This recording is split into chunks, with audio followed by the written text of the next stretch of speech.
fin septembre, réserve naturelle nationale de la baie de Somme, 10h30. Alors que la baie de Somme est encore une immense plage de sable, on peut apercevoir de grandes bandes d'oiseaux tournoyant au loin, comme un prémisse du superbe spectacle qui va bientôt se produire.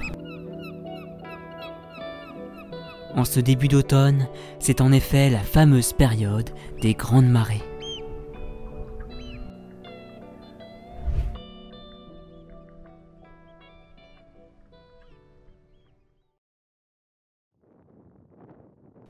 Cette période est une des plus fastueuses pour observer dans de bonnes conditions les myriades de limicoles transitant un instant dans les vasières de la baie. Les flots vont progressivement envahir complètement la baie, fermant pour quelques heures tout au plus l'immense restaurant à ciel ouvert qu'est l'estuaire. À pleine mer, les oiseaux ne disposent plus de leur habituel reposoir de marée haute et se voient ainsi contraints de se réfugier sur l'extrémité nord de la baie, au niveau du banc de Lillette ou au niveau du parc ornithologique du Marcanterre, dans la partie terrestre de la réserve.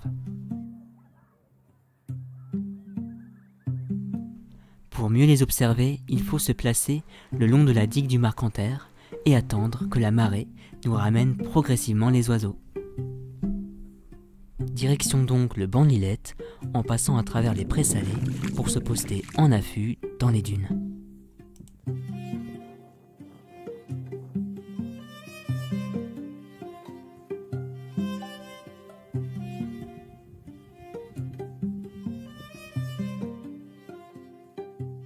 Les plus nombreux sont évidemment les huîtriers épis, véritable emblème de la baie de Somme. Plus de 8000 individus sont présents aujourd'hui en baie, où ils trouvent leur mets favori en abondance, les coques et non les huîtres, comme leur nom pourrait nous le faire croire. Les courlis cendrés sont aussi de la partie, plus de 1200 aujourd'hui.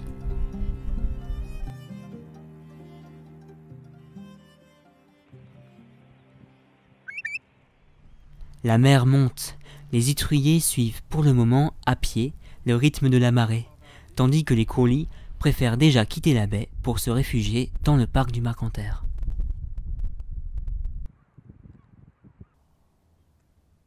Si ces deux espèces sont visibles en très grand nombre, bien d'autres limicoles sont présents en halte migratoire en cette saison, comme les bécassos variables et bécassos maubèches, les barges rousses ou encore les grands gravelots.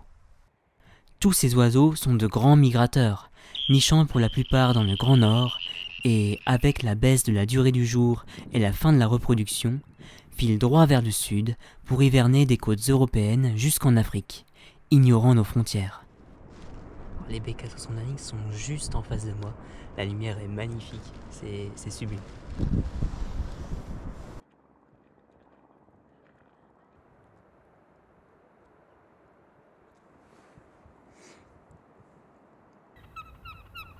Au loin, les laridés et les tadornes de Belon, disposant eux de pattes palmées, se prélassent tranquillement en dérivant au gré des courants. Leurs vols groupés sont d'une beauté fascinante et sont un des plus beaux spectacles que peut offrir la baie de Somme.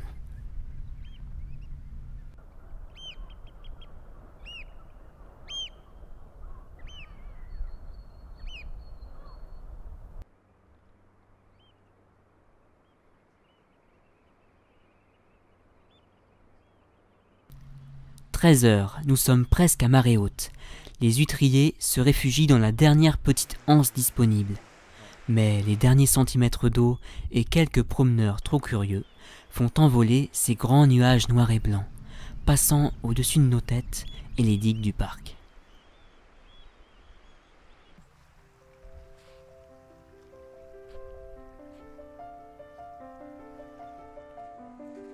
Dans les grandes prairies inondées du poste 7, les huîtriers arrivent, là où les courlis dorment déjà paisiblement, aux côtés des centaines de canards pilets, sarcelles d'hiver et autres barges à queue noire.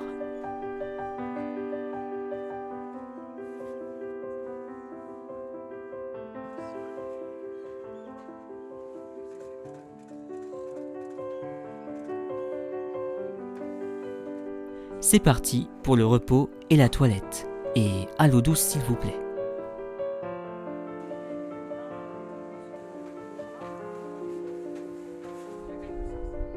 Dès que la mer se retire, les oiseaux retournent bien vite en baie pour terminer leur sieste, attendant que les riches vasières se découvrent au cœur de l'estuaire.